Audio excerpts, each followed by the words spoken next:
I didn't know my life was about to split cleanly in two because of a photograph. Not a selfie, not a memory, not something sentimental. A deadbolt.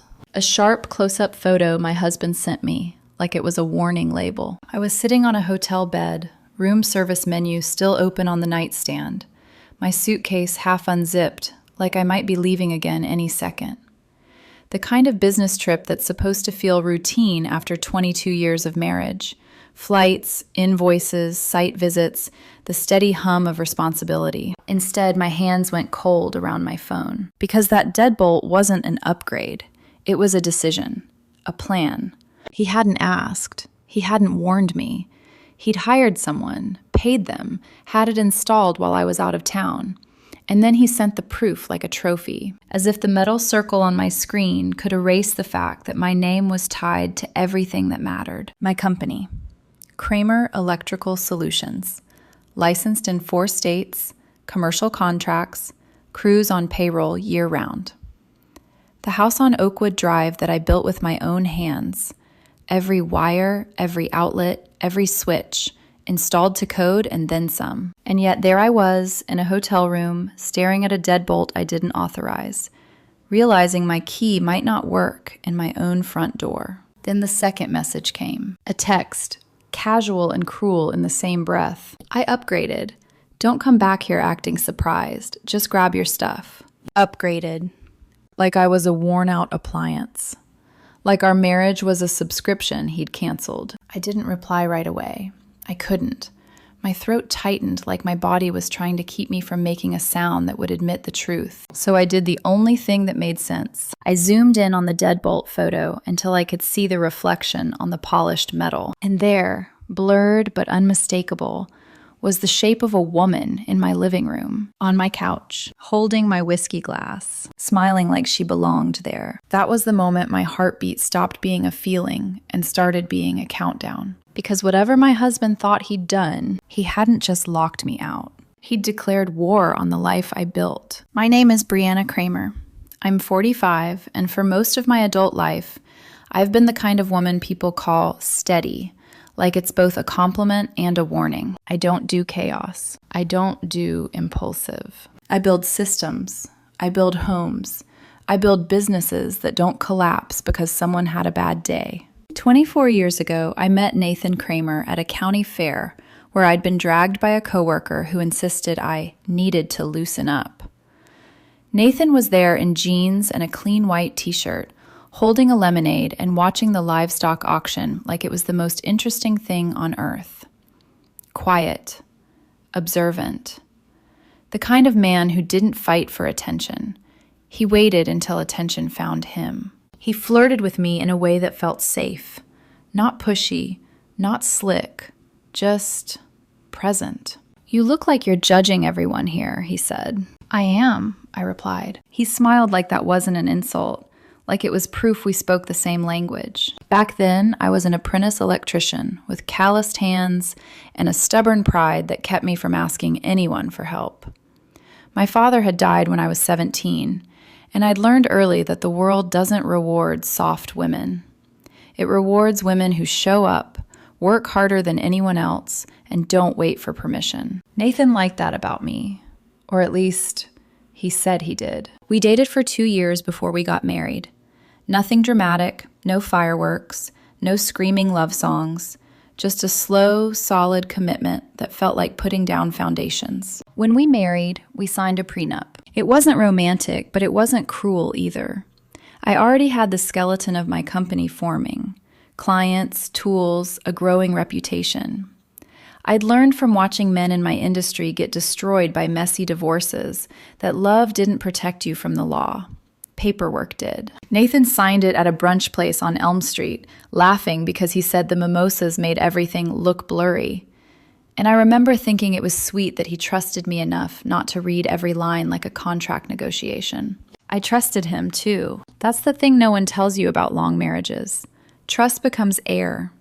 You don't notice it until it's gone. Over the years, Kramer Electrical Solutions became real. Not a dream, not a hustle, a business. Licensed in 4 states, commercial contracts, a small fleet of trucks, a crew that depended on me. Men who'd worked under other bosses and told me quietly, "You're the first owner who pays on time and doesn't treat us like we're disposable." I built our house on Oakwood Drive the way I did my work. Precise, deliberate, over-engineered. Nathan wanted open concept. I wanted sturdy. We compromised the way married people do, by giving each other the illusion of winning. We had one child, Sophie. Sophie was my soft place, my reminder that I could build something with my hands and still have a heart. She grew up watching me measure twice, cut once, literally and emotionally. By 19, she was a sophomore at State, majoring in communications and minoring in what she jokingly called social media drama. Nathan loved her too. In public. At home, though, something shifted in the last year. Not in a way I could point to cleanly, like a cracked pipe or a tripped breaker. It was smaller than that. Nathan started keeping his phone face down. He started running errands at weird hours. And whenever I asked him anything that required a real answer, "Where were you? Who was that? Why are you acting like I'm a stranger in my own house?" he'd smile and say, "Bree, don't start." Like my questions were the problem. Like I was the one creating distance. I told myself marriage has seasons. I told myself we were just tired. I told myself that after 22 years, people get quiet. What I didn't tell myself, because it was too ugly to hold in my mouth, was that quiet can be camouflage. And the day he sent me that deadbolt photo, I finally understood something I should have understood a long time ago. Nathan hadn't changed. He'd just stopped pretending. When I look back now, I can see the cracks. Not the dramatic kind. Not screaming matches or lipstick on collars. The quiet kind. The kind that feel like a draft in a well-insulated house. It started about 8 months before the deadbolt photo. Nathan began commenting on my schedule. "You're never home before 7 anymore," he'd say casually, leaning against the kitchen counter while I reviewed invoices. "I've been home at 7 for 20 years, I'd reply without looking up. "Yeah, but lately it feels different." Different. That word again. Soft. Unmeasurable. Impossible to argue with. He started talking about feeling disconnected, about how we'd become roommates, about how I cared more about my crews and contracts than I did about him. At first, I tried harder. I left work early twice in 1 week. I suggested dinner dates.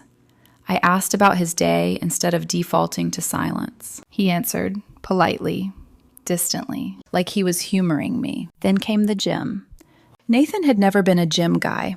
He preferred yard work, small repairs, anything practical. Suddenly, he had a membership at a boutique fitness place across town.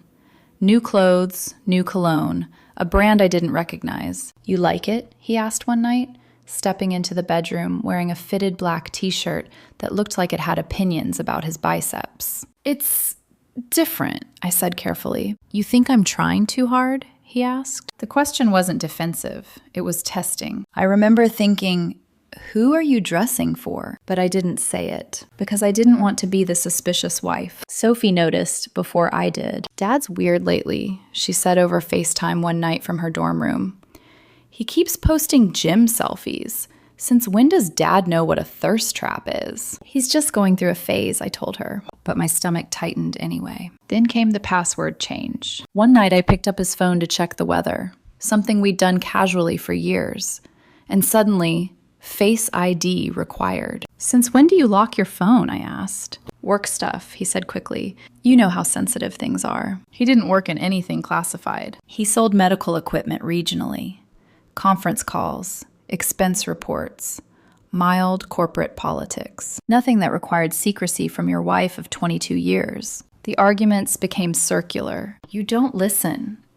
"I'm right here." "You're always working." "That's how the bills get paid." "You don't need to throw money in my face." "I'm not." "You make me feel small." That one landed differently. I didn't want him to feel small, but I also didn't want to apologize for succeeding. One night, I came home early. The house smelled like perfume. Not mine. Subtle. Floral. Not strong enough to accuse, just enough to register. Nathan was in the kitchen, washing a single wine glass. Why one? I asked. Drop the other. He smiled too quickly. I stood there, looking at the sink, the counters, the air. Something had shifted. And yet there was no proof, no text, no lipstick, no obvious betrayal, just a growing sense that I was being edited out of my own life. The final warning sign came 2 weeks before the deadbolt photo. Nathan suggested we take some space. Just to reset, he said. You want to separate? I asked. Not officially, just breathe. By breathe, you mean what exactly? Stay at a hotel for a few nights. Clear your head. You've been stressed.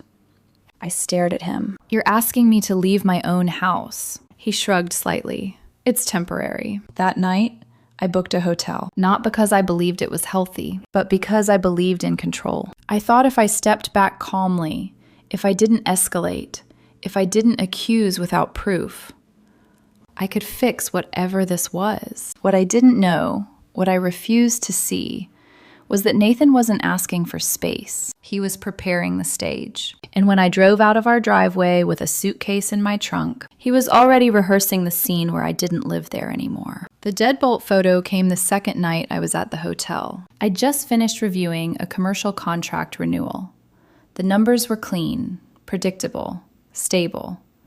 My life, apparently, was not. The message popped up at 8:42 p.m. Nathan, you'll need to text before coming by. Locks have been changed. For a second, I genuinely thought it was a joke. I typed back, what? The reply came instantly, no hesitation. A photo.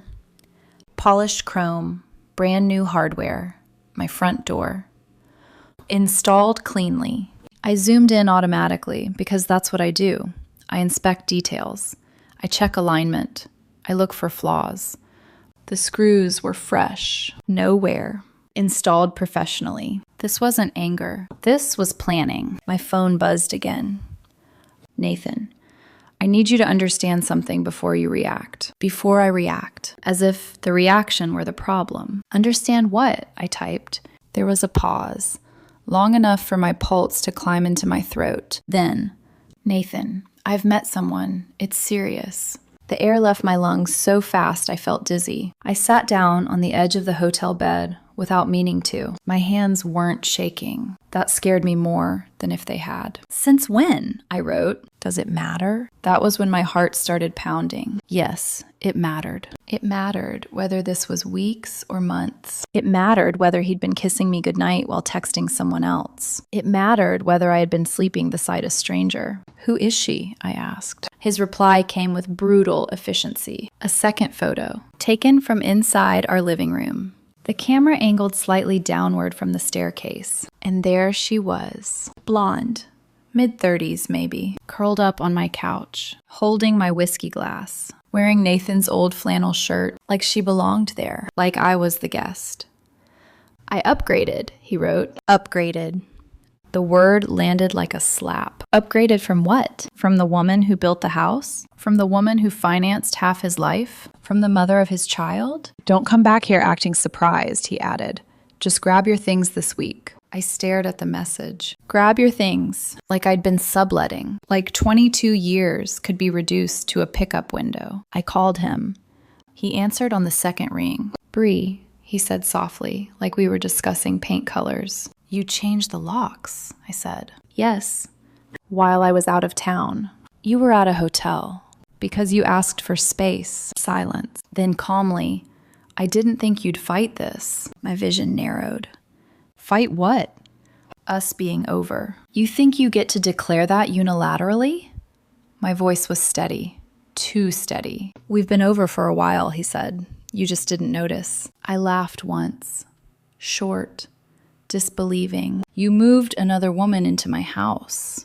It's our house. No, I said quietly. It's legally not. That was the first time his tone shifted. Don't start that.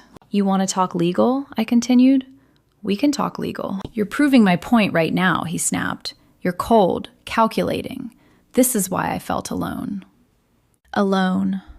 He had the nerve to say alone. While standing in the living room, I wired myself. next to a woman drinking from my bar cart. "Are you sleeping with her?" I asked. He exhaled. "Yes." The word was flat, not guilty, not ashamed, just factual. Something inside me went very still. "Pack your things," he said. "I don't want this to be ugly." I closed my eyes. He thought I would cry. He thought I would beg. He thought I would negotiate. Instead, I said, "Keep the door unlocked tomorrow." "Why?"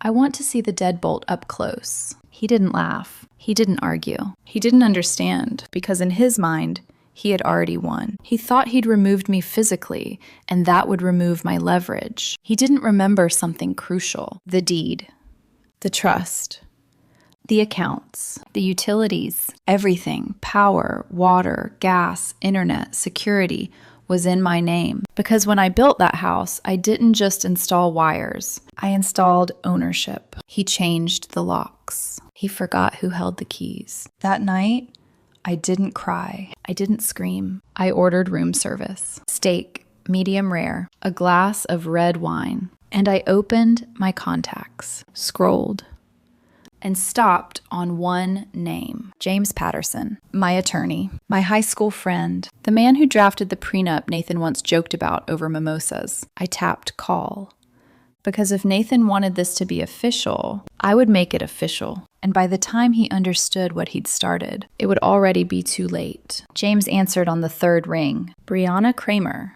That's either very good news or very bad news." "It's complicated," I said. There was a pause on the other end. Paper shuffling, a chair creaking.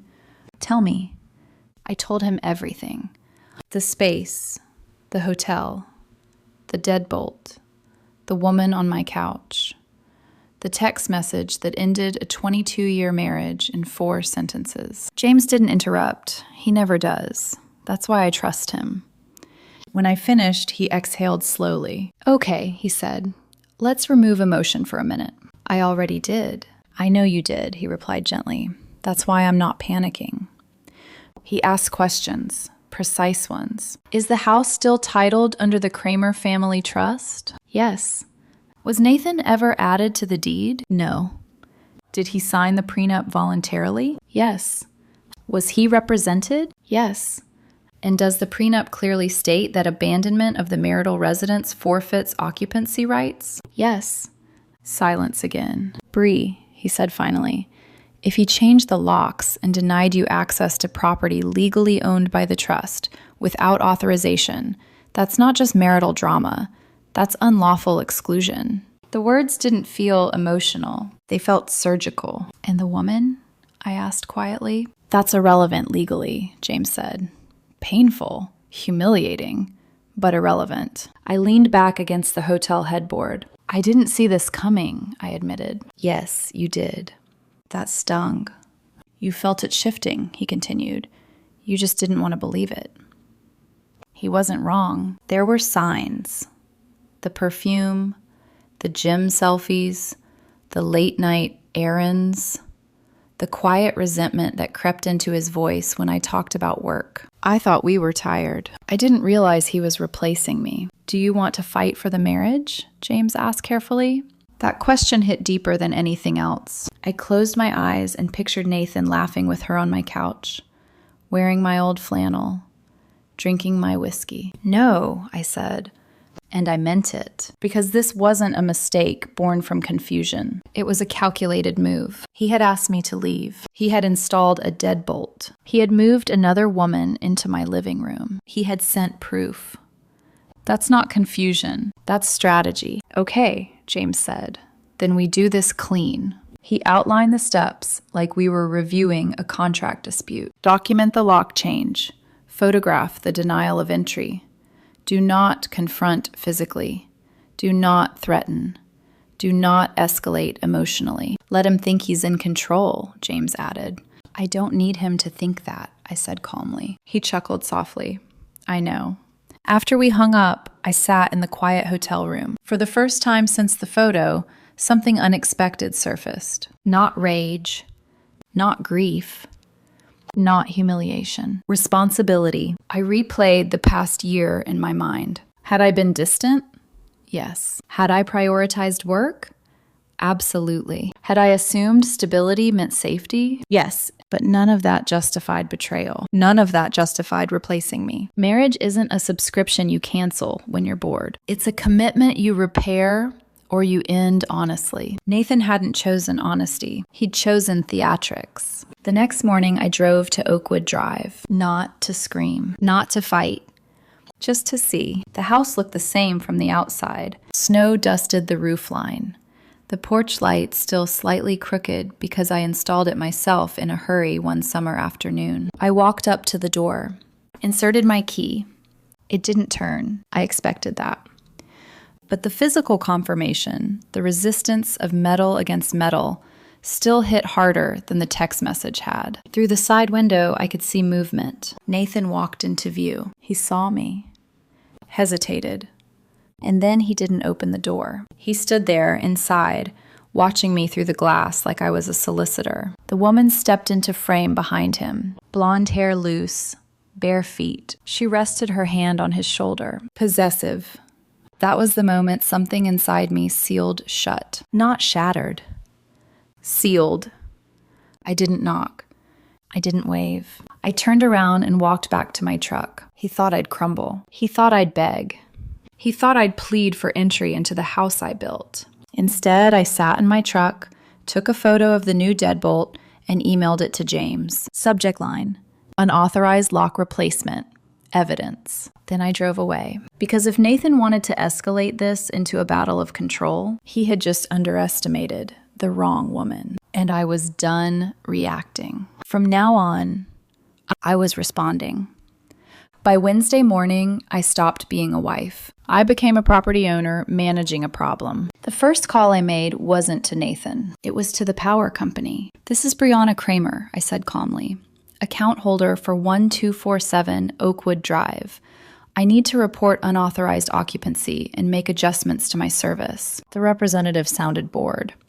Adjustments meaning what exactly? Immediate suspension of service. A pause. "Ma'am, the account is current. Are you sure you want it disconnected?" "Yes." "Someone is living there." "Not with my authorization." I verified my identity, social security number, account number, service address. Every answer matched perfectly. Because I set it up. When I built that house, I didn't just wire it. I structured it. Power, water, gas, internet, security monitoring, all in my name. Always had been. "Technician can be there this afternoon," she said. "Thank you." Next call, water department. Same conversation. Then gas. Then internet. Then the security monitoring company. "Are you aware this will disable surveillance?" the representative asked. "Yes," I said quietly. "I'm aware." By 2 p.m., Oakwood Drive would be very cold, very dark, very inconvenient. I didn't feel vindictive. I felt precise. Nathan had assumed physical control meant ownership. He forgot infrastructure matters more than locks. At 3:30, I drove past the house. The power company truck was pulling away. Through the front window, I could see Nathan pacing. The blonde woman, her name I later learned was Lila Donnelly, was standing in the kitchen, holding her phone like it might fix the situation. It wouldn't. My phone started ringing at 4:12 p.m. "Nathan," I answered. "What the hell did you do?" he demanded. I adjusted my accounts. "You cut off the power." "Yes." "It's 30 degrees tonight." "Then you should probably make arrangements." "This is harassment." "No," I said evenly. "This is account management. You can't just shut off utilities to freeze someone out." "I didn't freeze anyone out. You changed the locks and denied me access. I canceled services under my name." There was heavy breathing on the line. "You're insane." "No," I replied softly. "I'm thorough." He hung up. 10 minutes later, Lila called. Her voice was sharp, younger, defensive. "You need to turn everything back on." "I don't know you," I said. "You know exactly who I am." "Yes," I agreed. "You're the woman in my living room." Silence. Then, "Nathan said you two were basically separated." "We weren't. He said you never came home." "I built the house you're standing in." She scoffed. It's just a house. That was when I understood her completely. To her, it was square footage. To me, it was 22 years of labor. If you'd like electricity, I continued calmly, you're welcome to establish service in your own name.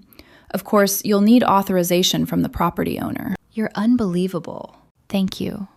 She hung up. By evening, snow flurries had started. I ordered Chinese takeout to my hotel and watched the local news. The weather forecast predicted 6 inches overnight. My phone buzzed again. This time, it was Sophie. Mom says you locked her out, she said without preamble. I closed my eyes briefly. I didn't lock anyone out, I replied. Your father changed the locks. What? He moved another woman into the house. There was silence on the line. Real silence. Not social media silence. Are you serious? She whispered. Yes. He told Mom you were controlling and vindictive. I canceled my utility accounts. Why? Because I legally can. She exhaled shakily. This is so messed up. It is. Are you guys getting divorced? It appears that way. Where are you staying? Hotel downtown. What about Dad? Your father is a grown man. She was quiet again. I always thought you two were solid. So did I. After we hung up, I stared at the ceiling. The escalation had begun. But it wasn't just utilities. By Thursday morning, Nathan had called the police. An officer phoned me directly. Ma'am, we received a complaint about potential domestic harassment involving utility shutoff. Did you review property ownership? I asked. Yes, the house is under a trust in your name. Then there is no harassment. The officer sighed. That's correct. It appears to be a civil matter. Nathan texted me after that. You're humiliating yourself. No, I typed back. You're just cold. That afternoon, I met James in person. He slid paperwork across the desk. Eviction notice. Under the prenup and trust terms, abandonment of the marital residence forfeited occupancy rights. Nathan had changed the locks. He had denied me entry. He had moved in a third party. He had sent written confirmation of intent to end the marriage. The law was clear. Are you sure?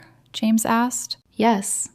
Because here's the truth no one wants to say out loud. He thought I would fight for him. He thought I would beg him to reconsider. He thought the deadbolt would scare me into submission. Instead, it clarified something. I wasn't fighting for a man who chose humiliation as an exit strategy. The sheriff served the notice Friday morning. I watched from across the street. Nathan opened the door. Lila stood behind him again, wrapped in one of his sweaters. When the deputy handed him the papers, his face drained of color. This is ridiculous, he snapped. Ma'am, the deputy said calmly, turning toward me.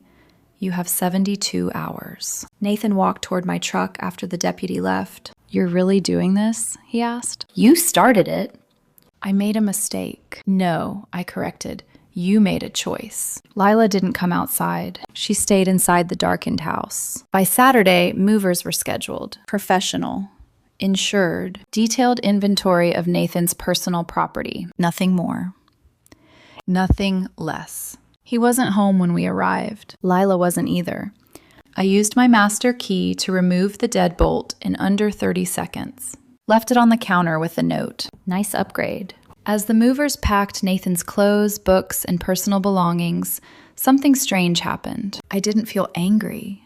I felt detached. 22 years reduced to labeled boxes. When Nathan's car finally pulled into the driveway, he jumped out, furious. You can't do this. I can, I said quietly. You're stealing my things. I'm relocating abandoned property. He turned red. Lila stepped out of the passenger side, arms crossed. You're heartless, she said. I looked at her. No, I replied. I'm finished. The final escalation came when Nathan threw one of his ceramic figurines at my truck. It shattered against the driver's window. 3 witnesses. Clear damage. I didn't yell. I simply said, I'll be filing charges. His face shifted from rage to something else. Fear. And for the first time since the deadbolt photo, he realized something. He thought he was pushing me out. He didn't realize. He'd pushed himself out instead. The house was empty by Sunday night. Not empty of furniture, empty of us. I walked through it alone after the movers left, the air still carrying that faint scent of cardboard and dust. The echo of my boots against hardwood felt louder than it should have, like the house was testing its own acoustics without two voices bouncing off the walls. 22 years, reduced to silence. I stood in the living room, the same one where I'd zoomed into that deadbolt photo days earlier. The couch was still there, the rug, the coffee table I'd built from reclaimed oak, but it didn't feel like mine anymore. Not because of Nathan. Because of what it represented. I went upstairs, slowly. Our bedroom door was open. The bed was stripped bare. The indentation on Nathan's side had already softened, like memory fading in real time. I sat down on the edge of the mattress frame and let myself feel it. Not rage, not satisfaction. Grief. Deep, bone-heavy grief. I had built this house with the assumption that I would grow old here, that we would argue about thermostat settings when we were 70, that I would complain about his snoring and he would pretend not to hear me. Instead, I was sitting alone in a house that now felt like a monument to a version of my life that no longer existed. My phone buzzed. Sophie. Dad's staying at Grandma Eleanor's, she said softly. I leaned back against the wall. Is he okay? He's not great. Neither am I. There was a pause. Mom, she said quietly, did you ever think about forgiving him? The question landed harder than I expected. I closed my eyes. I thought about it, I admitted, because I had. In the quiet moments between calls and paperwork, there had been a flicker of something dangerous, a memory of him holding my hand in a hospital waiting room when Sophie broke her arm at 9, a memory of him carrying lumber with me in the summer heat while we framed this very house, a memory of him whispering, "We're solid, Bree, always." That version of him had existed, but the man who installed a deadbolt and texted, "I upgraded," was not that man. Forgiveness requires remorse, ownership, truth.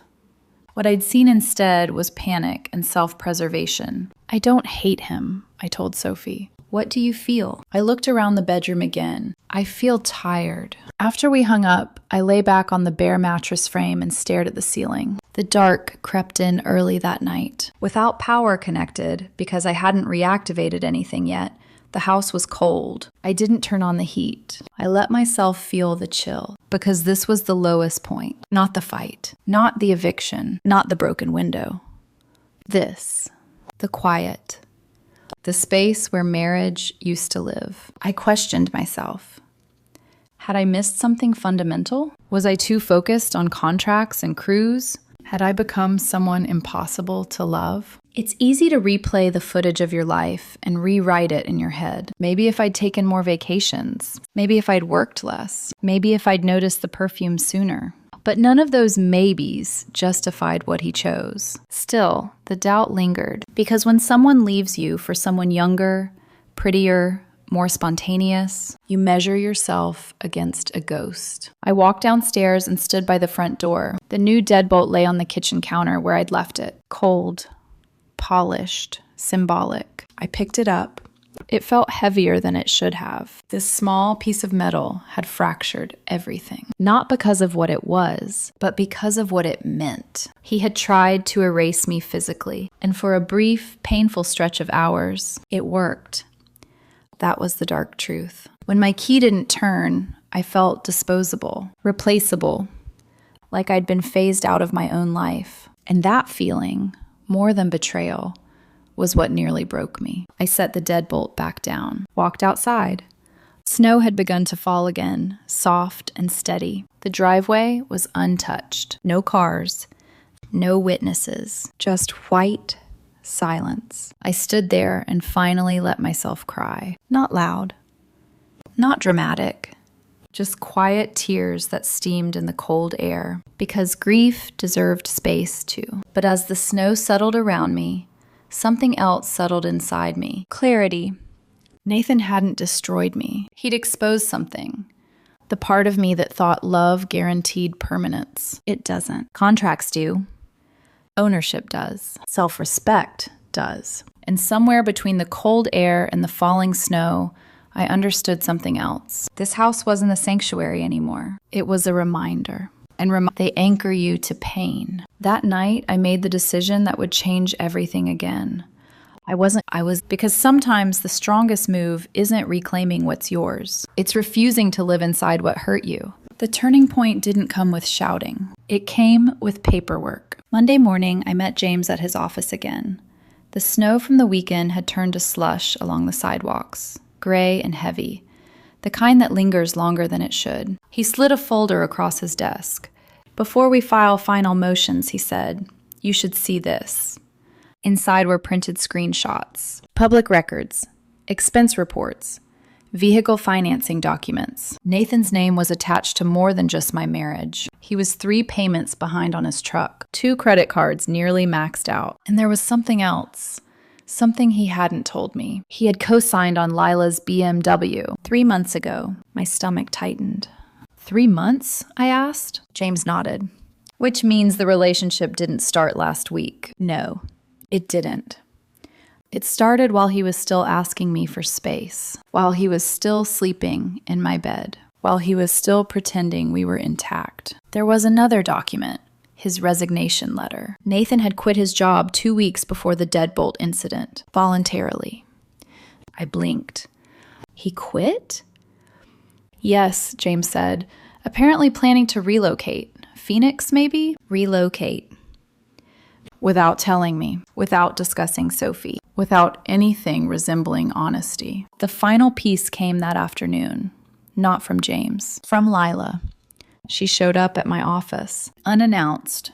My receptionist buzzed me. "There's a woman here asking for you. Says it's personal." I told her to send her in. Lila looked different in daylight, less confident. No flannel, no whiskey glass, just a nervous woman standing in the lobby of a company she didn't understand. "What do you want?"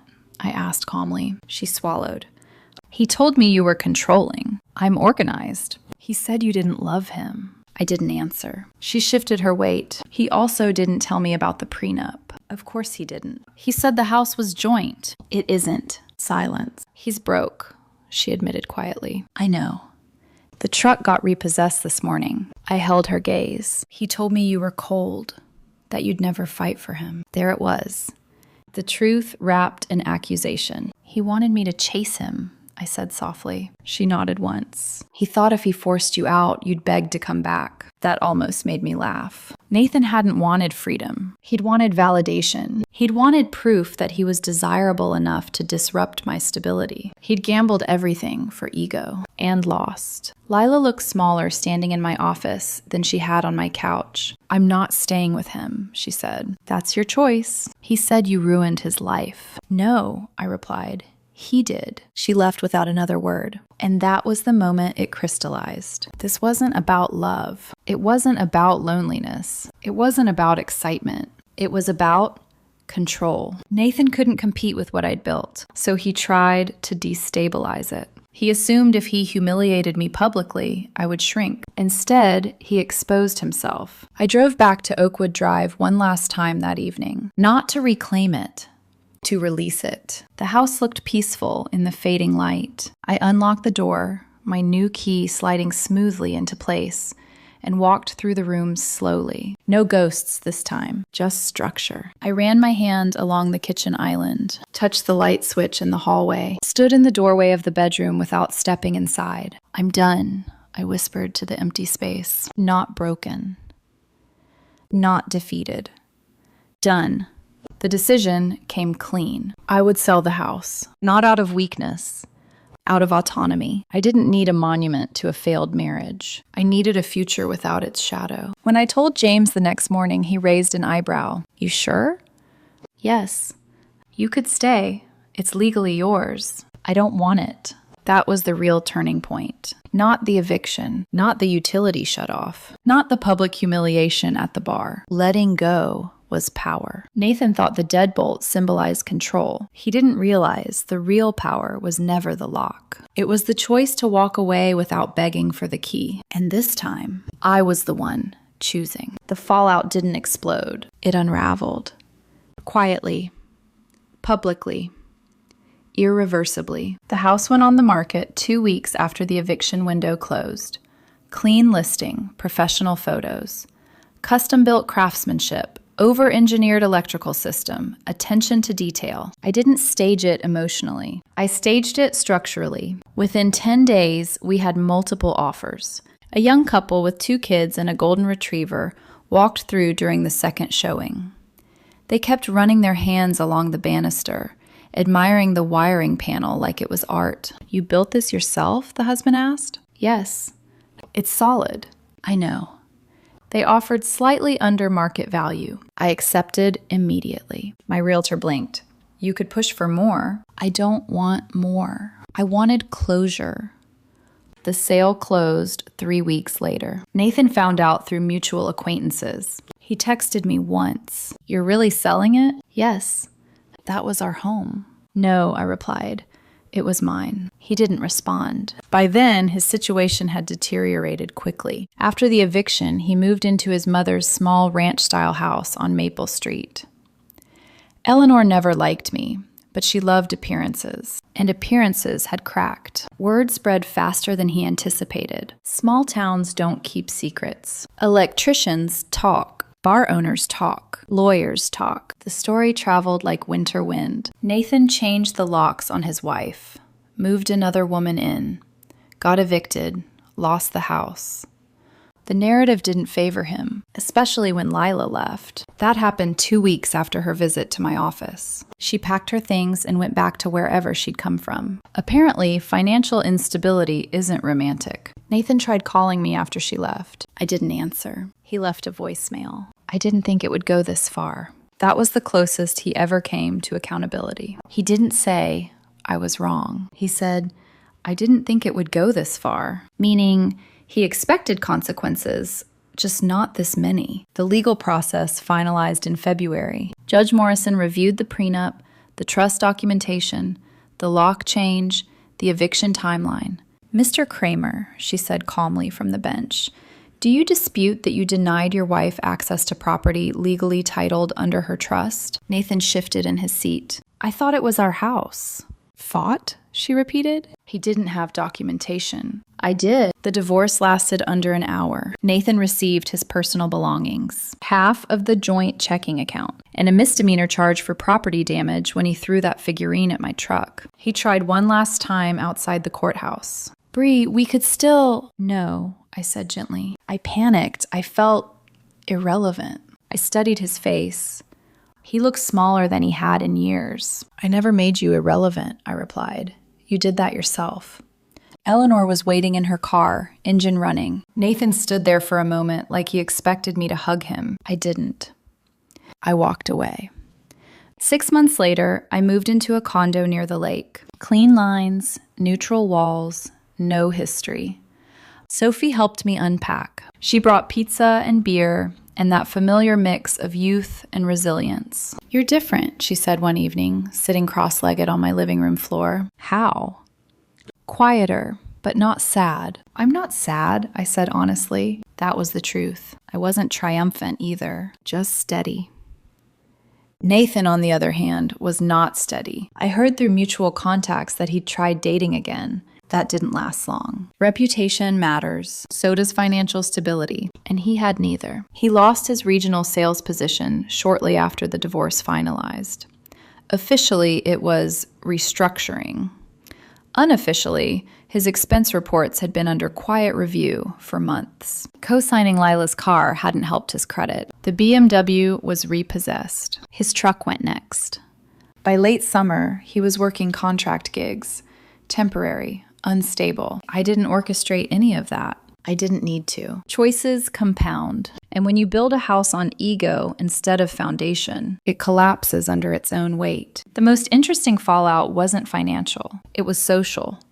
At Russo's bar, where he'd once tried to spin the narrative that I was controlling, the story shifted. Tommy Garrett, who'd challenged me that night, apologized weeks later. "I didn't know the full picture," he said awkwardly. "You didn't ask," I replied. "Jack Russo stopped me one evening as I passed by. He thought you'd fold," Jack said quietly. "I don't fold." "No," he agreed.